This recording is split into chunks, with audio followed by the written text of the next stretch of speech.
اسی دوران رسول خدا صلی اللہ علیہ وآلہ وسلم کے حکم کے مطابق رومیوں سے لڑنے کے لیے اسامہ بن زید کی سپہ سالاری میں ایک لشکر ترتیب دیا گیا اور تمام مسلمانوں کو سوائے حضرت علی علیہ السلام کے اس لشکر میں شامل ہونے کی تاکید فرما دی۔ رسول خدا صلی اللہ علیہ وآلہ وسلم کے اس حکم کے مقابلے میں کچھ لوگوں نے اسامہ کی کم عمری پر اعتراض کیا۔ آپ صلی اللہ علیہ وآلہ وسلم کو اصحاب کا یہ طرز عمل بہت ناگوار گزرا۔ آپ صلی اللہ علیہ وآلہ وسلم کے حکم سے تمام لوگوں کو مسجد نبوی میں بلایا گیا۔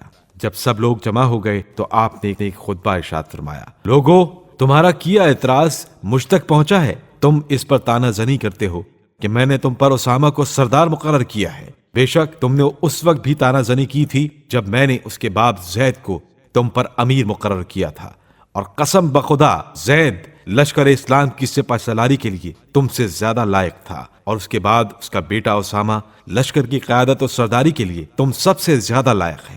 یہ دونوں میرے بہت عزیز اور محبوب ترین اشخاص میں سے ہیں، بس تم اسامہ سے نیکی کی امید رکھو، یہ تمہارے اچھے لوگوں میں سے ہیں۔ یہ فرما کر آپ صلی اللہ علیہ وآلہ وسلم ممبر سے تشریف لے آئے۔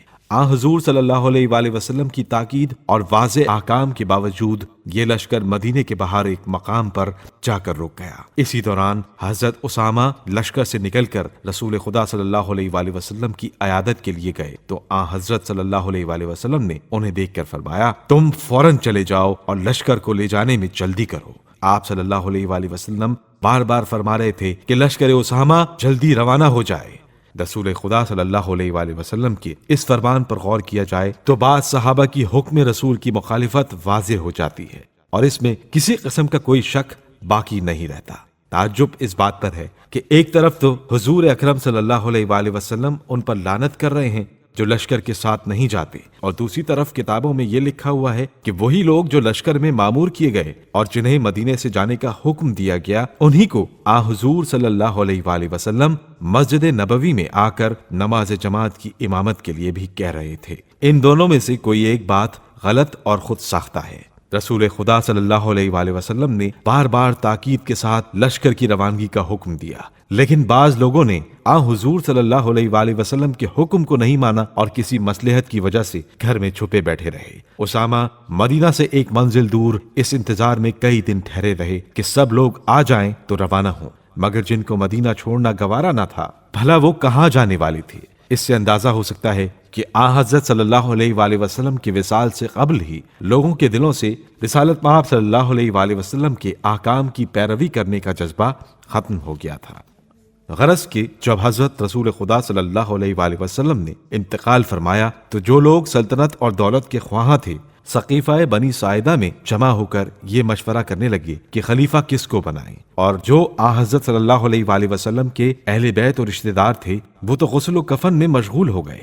حضرت علی علیہ السلام نے رسول خدا صلی اللہ علیہ وآلہ وسلم کی وصیت کے مطابق تمام خدمات اپنے ہاتھ سے انجام دی، خود ہی حضرت صلی اللہ علیہ وآلہ وسلم کو غسل دیا، خود ہی کفن پہنایا اور خود ہی قبر میں اتارا۔ عام مسلمانوں نے یہ غضب ٹھایا کہ مال و دولت کی طمع میں آ کر حضرت صلی اللہ علیہ وآلہ وسلم کے جنازے میں شرکت بھی نہ کی۔ ان کو یہ خبر بھی نہ ہوئی کہ حضرت صلی اللہ علیہ وآلہ وسلم دفن کب ہوئے۔ معمولی آدمی بھی مرتا ہے تو آس پاس کے لوگ اپنا کام کاج چھوڑ کر جنازے میں شرکت کر لیتے ہیں، لیکن کس قدر افسوس کی بات ہے کہ خدا کا برگزیدہ رسول انتقال کر گیا اور کسی کو ان کی تجہیز و تکفین کا خیال نہ تھا۔ مولانا رومی نے اسی واقعے کے متعلق فرمایا ہے، چون صحابہ حب دنیا داشتند مصطفیٰ را بے کفن بگذاشتند۔ چونکہ صحابہ حب دنیا رکھتے تھے اسی لیے مصطفیٰ کو بے کفن چھوڑ گئے۔ دنیا کا رواج ہے جب کسی عزیز کے مرنے کی خبر سنتے ہیں تو ضروری سے ضروری کام چھوڑ دیتے ہیں، لیکن آپ صلی اللہ علیہ وآلہ وسلم کے اصحاب نے اس بات کا ذرا لحاظ نہ کیا اور خلیفہ کے انتخاب کے معاملے میں مصروف رہے، جبکہ حضرت صلی اللہ علیہ وآلہ وسلم اپنی زندگی میں ہی کئی مرتبہ حضرت علی کی جانشینی اور خلافت کا اعلان کر چکے تھے۔ بہرحال جب مسلمان سقیفے میں خلیفہ کا انتخاب کر رہے تھے ان کے درمیان شدید اختلاف واقع ہوا۔ مہاجرین کہتے تھے کہ خلیفہ ہم میں سے ہو اور انصار کہتے تھے کہ خلیفہ ہم میں سے ہو۔ رفتہ رفتہ دھیگا مشتی کی نوبت آ گئی اور بیچارے سعد بن عبادہ انصاری مہاجرین کی ٹھوکروں سے کچل ڈالے گئے۔ بڑی چیخ پکار کے بعد آخر کار حضرت عمر نے بڑھ کر حضرت ابو بکر کے ہاتھ پر بیعت کر ہی لی۔ ان کی دیکھا دیکھی کچھ دوسرے لوگوں نے بھی ایسا ہی کیا اور یوں اجماعی خلافت قائم ہو گئی۔ اجماع کے معنی یہ ہیں کہ امت کے تمام بڑے بڑے لوگ متفق ہو جائیں، مگر یہاں ایسا نہیں ہوا، کیونکہ تمام بنی ہاشم الگ تھے، بہت سے انصار علیحدہ تھے۔ مدینے سے باہر رہنے والے مسلمانوں کو تو اس واقعے کی خبر بھی نہ تھی، اور ہوتی بھی تو کیوں کر، یہاں تو ہتھیلی پر سرسوں جمائی گئی تھی۔